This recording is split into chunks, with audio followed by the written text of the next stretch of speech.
நான் காமனா ஒரு விஷயத்த சொல்றேன். அது ஒரு இயற்கை சூழல்.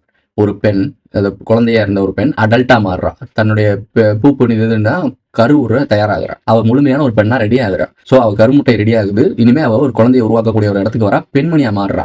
இது ஒரு இயற்கை இயற்கை சுழற்சி. இதுல தீட்டு சடங்குலாம் எதுவுமே கிடையாது.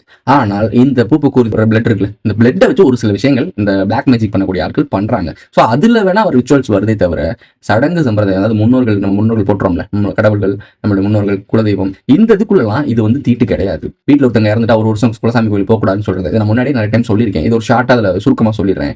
அதெல்லாம் தப்பே கிடையாது. இப்ப இறந்துட்டாங்கன்னா அந்த சடங்கெல்லாம் முடிப்போம்ல, அதெல்லாம் காரியம்லாம் முடிச்சுட்டு ஃப்ரீ ஆயிட்டீங்க, அதுக்கப்புறம் போலாம். 1 மந்த்துக்கு அப்புறம் எல்லாத்தையும் முடிச்சிருவீங்க. 1 மந்த்துக்கு அப்புறம் அவங்களே மறந்துட்டு வேலையை பார்க்க ஆரம்பிச்சிருவீங்க.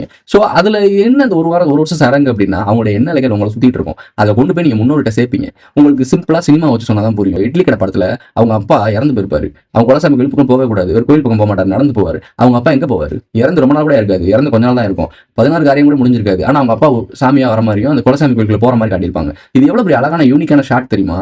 இவங்க முன்னோர்கள் ஆற்றல் அப்படிலாம் கொண்டு போய் இறந்தவங்க அப்படிலாம் முன்னோர்கிட்ட சேர்க்கணும், குலசாமிகிட்ட சேர்க்கணும். அதை சேர்க்க விடாம தடுக்கிறது தான் அந்த 1 இயர் கேப். நான் தெளிவா சொல்லியிருந்தீங்க, அதை மறக்கிறீங்கன்னு தெரியல. இதே மாதிரி இறந்துட்டாங்கன்னா அன்னைக்கே போய் குலசாமி கும்பிடணும் அப்படி கிடையாது.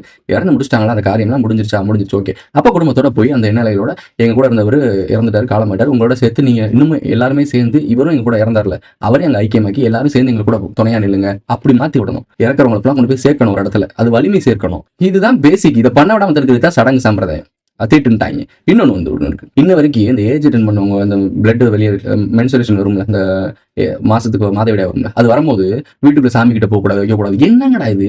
இது ஒரு சயின்ஸ் இருக்குங்க. அதுல பிளாக் மேஜிக் பண்ணக்கூடிய விஷயம் பிளட் தான் முக்கியமான ஒரு விஷயமே. பிளட்டை வச்சு தான் எல்லாமே நடந்துட்டு இருக்கு. ஸோ அந்த பிளட்டை வச்சு அது ஒரு சில சாமிகளை கட்டுவதற்காக பயன்படுத்தக்கூடிய ஒரு விஷயம். இது எந்த அளவுக்கு உண்மை அப்படின்னு சொல்ல முடியாது. பட் இது ஒரு மித். பட் அது ஒரு ரீசன் இருக்குன்றக்காகத்தான் அந்த டைமிங்ல மட்டும் போகாதீங்கன்னு சொல்றது. ஏன்னா பிளட் வாடகைக்கு தான், பிளட் கொடுத்து தான் நம்ம பலி கொடுத்துட்டு இருக்கோம். ஸோ அந்த ஒரு சிக்கல் வரக்கூடாதுன்றக்காக அந்த டைமிங்ல தடுத்துருக்காங்க. ஒரு 3 நாள் 4 நாள், ஒரு 1 வீக் வச்சுக்கோங்க. அந்த 1 வீக்கை மட்டும் தவிர்த்துக்கோங்க. இதுக்குள்ள போயிட்டு ரொம்ப குழப்பாதீங்க. இது ரொம்ப ஒரு இவ்வளவு நாள் வந்து பயமுறுத்தி வச்சிருக்கானுங்க. பயம் கிடையாது, புரிதல் இருக்கும். நமக்கே தெரியணும் ஒரு பிளட் நம்ம கோவிலுக்கு சேவல் ஆடெல்லாம் பலி கொடுக்குறோம். பலி ஏன் கொடுக்குறோம்? அந்த ரத்த காவு, ரத்தம் விழுகுது பூமியில, அந்த ரத்தத்தோட அந்த ஆற்றல் அந்த சாமிகிட்ட போகுது. இப்போ நம்ம கிட்ட இருந்து வெளியே போறது என்ன? கருமுட்டைன்னா என்ன நினைக்கிறீங்க? அது ஒரு உயிராற்றலுக்கு சம்பந்தப்பட்ட விஷயம். அது ஒரு உயிரை உருவாக்கக்கூடிய ஒரு ப்ராசஸ். அது ஆகலைன்றனால, கருமுட்டை சேரலைன்றனால அது வெளியே போகுது, ஒரு கழிவு வெளியே போகுது. சிம்பிள். இது ஒரு இயற்கையான விஷயம். இதுக்கெல்லாம் போட்டு ரொம்ப குழப்பிட்டு இருக்காதீங்க. எல்லாமே சயின்டிபிக்கா தான் நடந்திருக்கு.